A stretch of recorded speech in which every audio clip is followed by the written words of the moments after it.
Telugu Desam party అధికారంలోకి రాగానే నర్సనగారపల్లి గ్రామ అభివృద్ధికి కృషి చేస్తామని మాజీ మంత్రి రామచంద్రయ్య, టీడీపీ నాయకుడు హరిప్రసాద్ గ్రామస్తులకు తెలిపారు.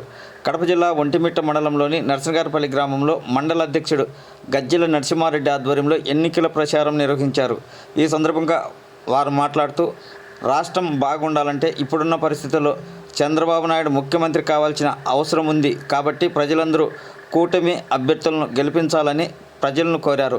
ఈ కార్యక్రమంలో కొమర వెంకటరసయ్య, ఎస్వి రమణ, లాయర్ రామదాస్, కట్ట నారాయణ, కుప్పాల వెంకట సుబ్బయ్య, బొబ్బిలి రాయుడు, నామాల వెంకటయ్య, మాధవరం వెంకట సుబ్బయ్య, కొత్తపల్లి ఆంజనేయులతో పాటు పలువురు టీడీపీ నాయకులు, కార్యకర్తలు పాల్గొన్నారు.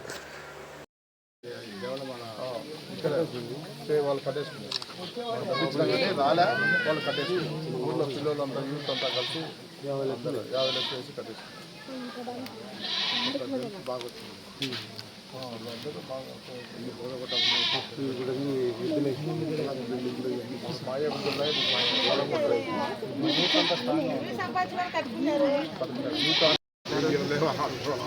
వాళ్ళు ఆడ ఉన్నారు, పొరుగు పెట్టారు.